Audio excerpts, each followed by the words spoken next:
Hello, and welcome to my channel IELTS Listening. Let's start with one of the best practice tests for improving listening skills. Turn to section 1. Two students, Joseph and Cara.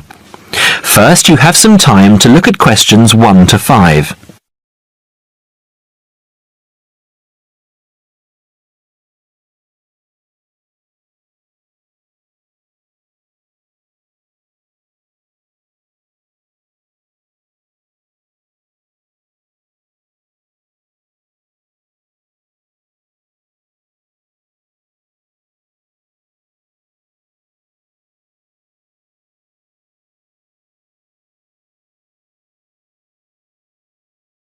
Now we shall begin. You should answer the questions as you listen because you will not hear the recording a second time. Listen carefully and answer questions 1 to 5. Hi Joseph, how are you today? Fine, thanks. And Cara, how are you? Good. As we discussed on the phone earlier, I wanted to speak with both of you about the subjects you have chosen to study and how you are managing your time. Okay? Yes. I think so. Okay, so I'll start with Cara. You've been here for how many months now? I've been here for 6 months. How are you finding it? It's good. I'm enjoying the course. And what about life outside? Are you making friends and socializing? Not really. People here are quite closed. They don't talk to you. I see. So, what do you do after classes? I usually go home and study, and I might go out for a walk, but never really with anyone. Sometimes my roommate Louisa comes with me, but she always seems to be busy. How is this affecting your schoolwork? I don't think it is, but I miss home. Cara, what I suggest for now is that you look into joining one of the social clubs on campus. There are a variety of them. You can go camping, skiing, snorkeling, painting, dancing, reading, horse riding, rowing. There's a list on the school website. Have a look and work out which one you're interested in and which suits your timetable. You'll meet friends that way and people who have the same career interests as you.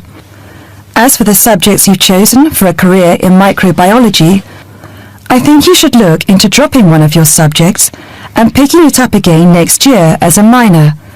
You have a lot on your plate, and this will just cause great pressure. It doesn't mean that you aren't coping, but you're doing about 10 hours more than the average student a week. Think about it, and we can make another appointment to discuss it. When are you free? I have an hour free usually on Wednesdays at 11:30. Okay, good. Come to my office at 11:45 and wait in reception. Okay? Okay, I'll see you then. Before you hear the rest of the conversation, you have some time to look at questions 6 to 10.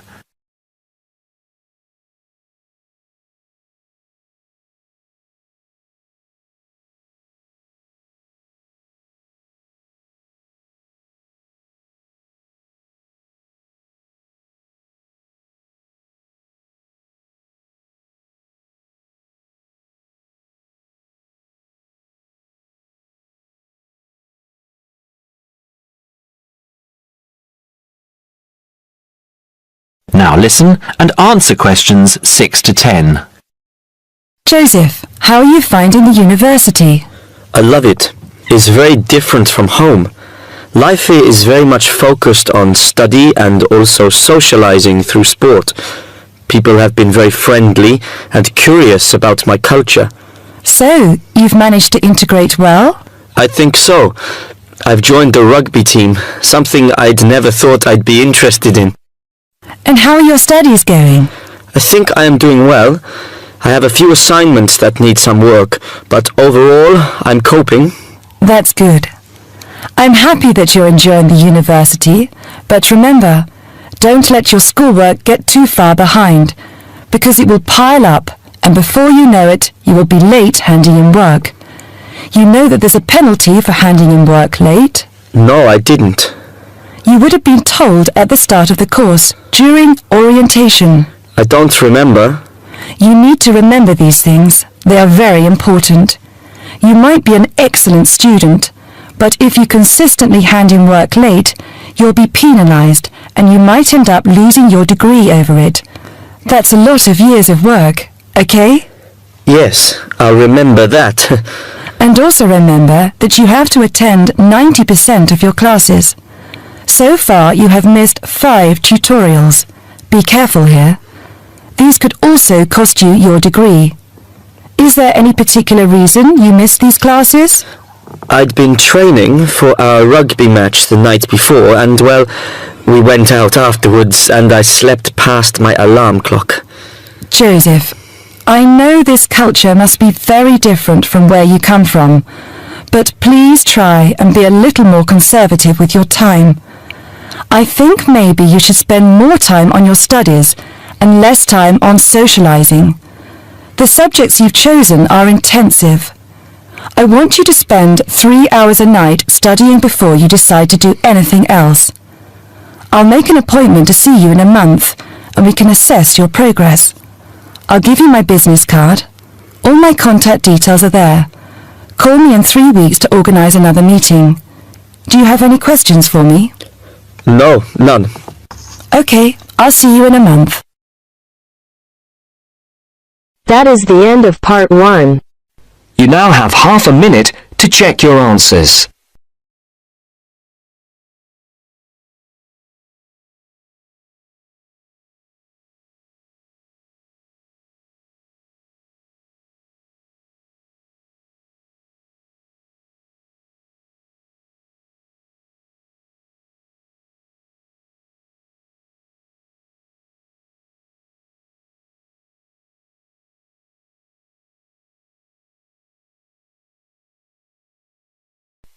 Now turns to part 2. Part 2. You are going to hear a lecture about dining services. First, you have some time to look at questions 11 to 14.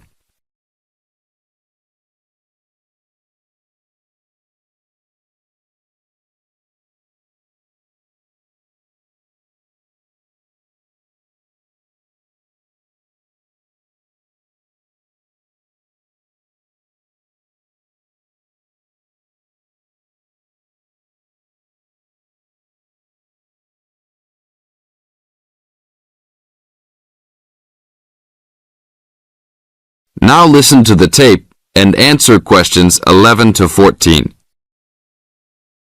Welcome to the Dining Commons. This is the newest facility on campus, and I'm proud to say, also one of the best. I know that all university students miss eating home-cooked food. Well, this year, we are hoping to provide students with food and services that will make you feel at home, even without your family. The administration has been listening to the voice of the students. Students gave us frequent suggestions last year as to how we could improve the university. One of the most frequent suggestions was improving the dining options. We have been working hard all summer to come up with ideas that will make student life in the dormitories more pleasant. One of the new options we are offering in the dining facilities is variety in student meals. Last year, there was a set menu for every dinner, so if students didn't like the food, there was no choice. Students had to eat whatever was served. But this new dining facility has 3 completely unique areas, each with a different theme. At every meal, there will be 3 options for students to choose from. For example, there might be Italian food at station number 1, which might consist of pizza and pasta. At station number 2, there would be American food, consisting of hamburgers and hot dogs. At station number 3, there could be vegetarian soups and salads, accommodating all the vegetarians. We hope that with the greater selection of food, all students will find something to their liking. Now look at questions 15 to 20.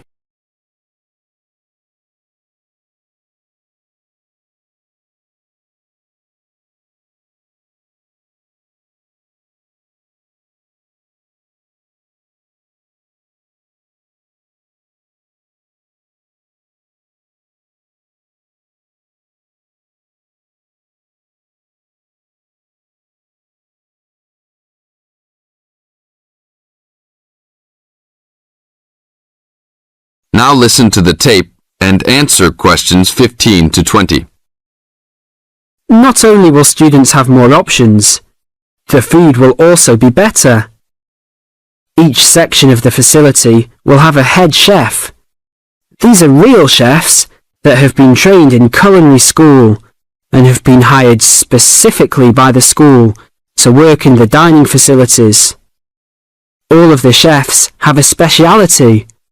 The school is hoping that these chefs will prepare better tasting and more nutritious food. Every student will be able to make suggestions and also give their input as to which menus taste better. Last year, many students complained that the dining facilities didn't have very convenient hours. This year, we hope to change that. We will open for breakfast at 6 a.m. to accommodate all the early risers.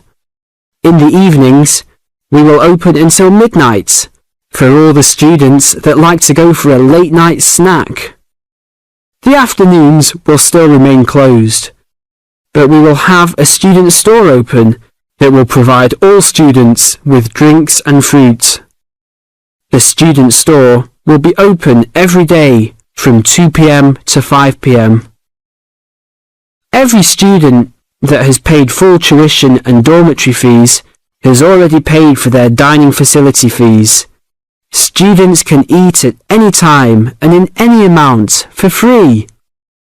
If you are a student that does not live in a dormitory, you can still purchase a dining facility card. This card will entitle you to the full services of the dining facility. This card is available only for students and is not open to the general public. If you are not a student and wish to dine here, you must purchase meals at the door. There are a few rules to follow. Even though we do not limit the amount of food that can be taken, we do not want students to waste food. Please do not take more than you can eat.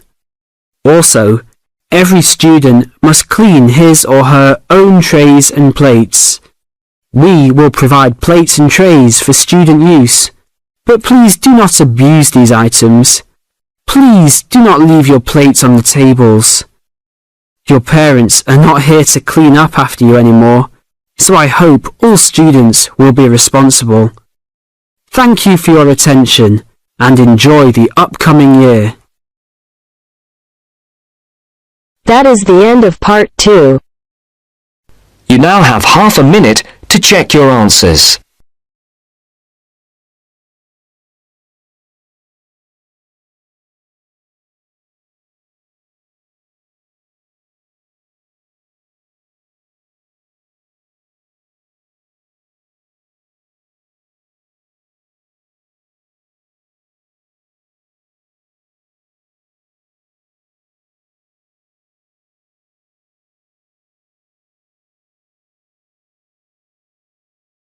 Now turns to part 3.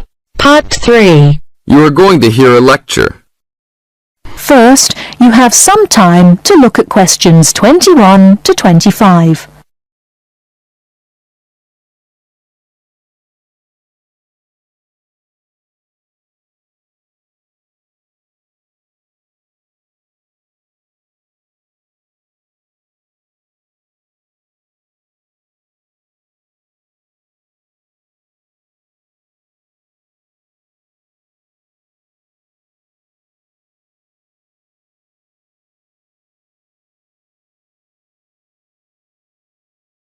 Now listen carefully and answer questions 21 to 25. I'd like to introduce Rebecca Bramwell, an artist and illustrator who has come along today to talk to you all about getting your first job or commission as an artist. Over to you, Rebecca. Thank you for inviting me. I remember when I graduated back in 1983, I was very excited about getting my first commission. My degree was in fine art, and I'd worked long and hard to get it. I was an enthusiastic student, and I never found it difficult to find the incentive to paint. I think as a London being settled by the Romans explains their lust for blood. By about AD 200, the administration of Britain was divided in two. York became the capital of Britannia Inferior and London of Britannia Superior. Around the same time, the city also acquired its famous walls, probably about 20 foot high. Why did they build such high walls? It was a protective measure which may have been due to civil war, initiated when Governor Claudius Albinus tried to claim the imperial crown in Rome. Was paganism still predominant then? Yes, but Christianity appears to have reached the province at an early date, and only a year after the religion became officially tolerated in the empire. London had its own bishop, Restitutus, who is known to have attended the Imperial Council of Arles. You really delve deep. I think you'll do well on your tutorial paper. Good luck, David. Thanks. Good morning all. Welcome to our regular lecture on health issues. This series of lectures is organised by the Students' Union and is part of an attempt to help you stay healthy while coping with study and social life at the same time. It's a great pleasure to welcome back Ms. Mary Kirk, who is a professional health advisor and physical education officer. Thank you, Peter, for the introduction. It's a pleasure to be back. Today we're going to discuss the benefits of exercise. University life is hectic and stressful. It also involves a lot of sedentary work, that is, sitting for many hours at a time. What I'd like to focus on is how to approach exercise, not only from the aspect of health benefits, but also as a form of stress relief. I know it's hard to organise your time around studies and socialising, but you can socialise while exercising. If you have an hour free in the morning, afternoon or evening, it would be a good idea to get together with your friends and create a sports team. Before you hear the rest of the talk, you have some time to look at questions 26 to 30.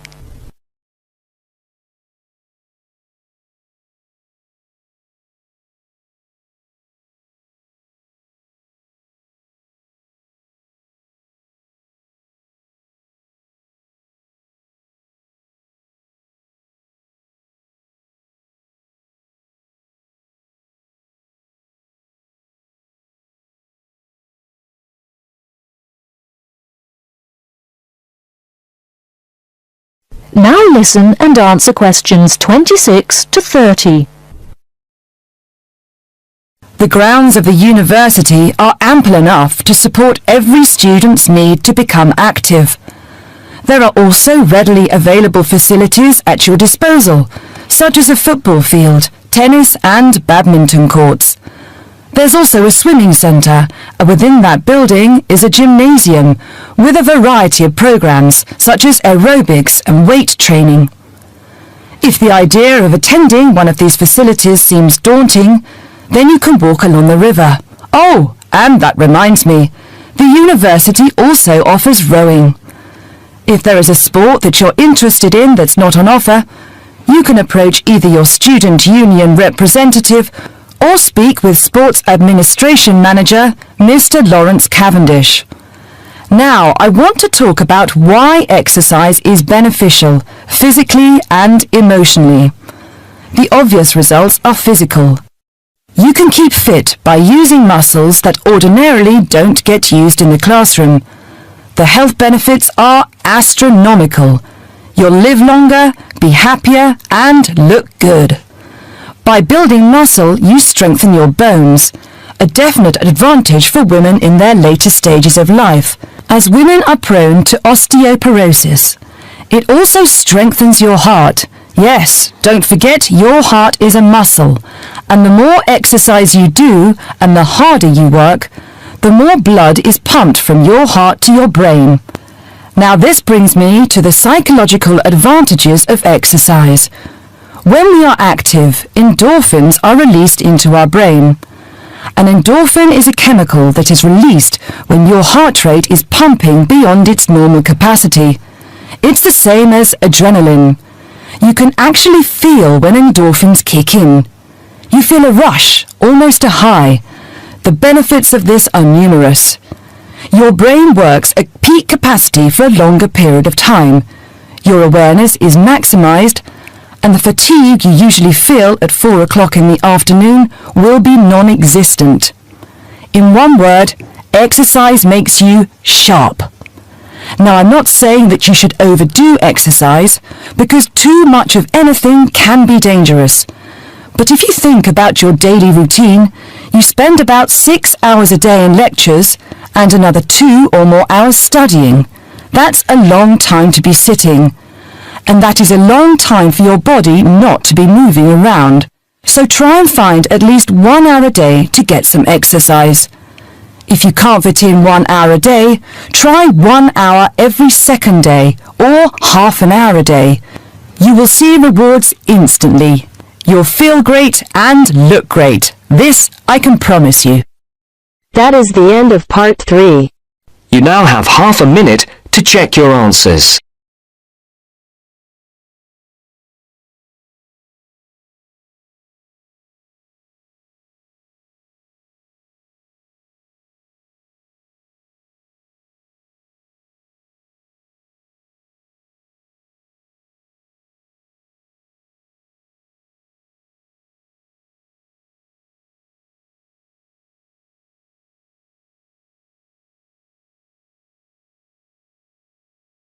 Now turns to part 4.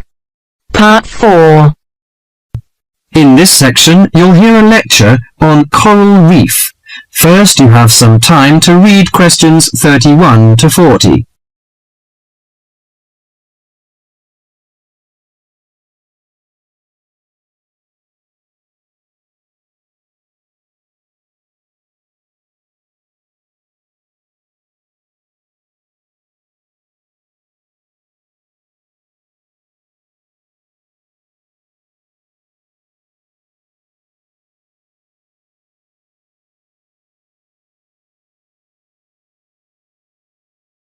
Now listen carefully to the lecture and answer questions 31 to 40.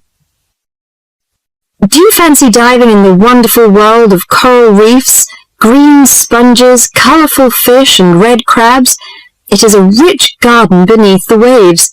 But how much do you know about the corals? Are they animals or plants? What are the threats to coral reefs? Today, Mr. Tim Harford, Executive Director of the Coral Reef Alliance, is going to introduce the facts about coral reefs. Good afternoon, everyone. Coral reefs are one of nature's most magnificent creations. It is filled with thousands of unique and valuable plants and animals. Over 1/4 of all marine species depend on healthy coral reefs. Humans also depend on coral reefs. These marine ecosystems are the primary source of food and income for millions of people, a vast repository of valuable chemical compounds and medicines, and a natural wave barrier that protect beaches and coastlines from waves and storms. Coral is actually the exoskeletons of coral polyps. Made from limestone, these skeletons build up over time, forming the reef. New corals are born each April. At a certain hour, on a certain night, mature corals suddenly release clouds of eggs and sperm into the sea.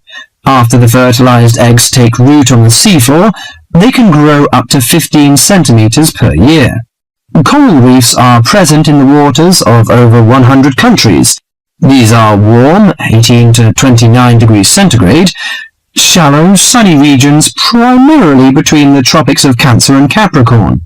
Only clear, warm salt water can support a coral reef. And because sunlight is crucial to the reef's survival, the water must also be shallow. The algae that grow on coral provide much of the coral's food. In deeper water, algae cannot get the sunlight they need to grow. Most coral reefs are in the tropics because natural conditions there are perfect. In their modern form, coral reefs have thrived on Earth for over 50 million years.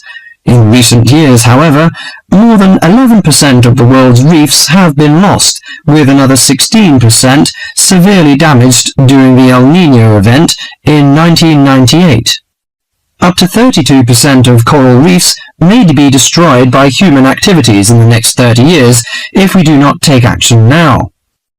Corals and coral reefs are extremely sensitive. Slight changes in the reef environment may have detrimental effects on the health of entire coral colonies. These changes may be due to a variety of factors. One of the greatest threats to coral reefs is human expansion or development. As human population increases, so does the harvest of resources from the sea. Due to overfishing, reef fish populations have been greatly decreased in some areas of the world. The removal of large numbers of reef fish has caused the coral reef ecosystems to become unbalanced. As we know, corals are also very popular as decorations. A large amount of the most healthy corals are selected by commercial collectors. They sell the corals to souvenir shops, where a large number of tourists wait to purchase them as decorations or souvenirs. Coral reefs also receive much damage from both commercial and private vessels. The leakage of fuels into the water and the occurrence of spills by large tankers are extremely damaging to local corals. Although much of the coral reef's degradation is directly blamed on human impact, there are several natural disturbances which cause significant damage to coral reefs. The most recognized of these events are hurricanes or typhoons, which bring powerful waves to the tropics. These storm waves cause large corals to break apart and scatter fragments about the reefs. Home to a diverse community of creatures, coral reefs are underwater treasure chests of color and activity. Predators and prey swim and crawl among the coral in nature's never-ending dance of life and death. This lively, fascinating world beneath the waves is just waiting to be explored. That is the end of part 4. You now have half a minute to check your answers.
Dear viewers, thank you for taking this listening test. Please let me know about your score in the comments section below. Keep on practicing, it's the only way to be successful. We are planning to upload more IELTS helpful videos. Please subscribe to our channel, IELTS Listening. Thank you.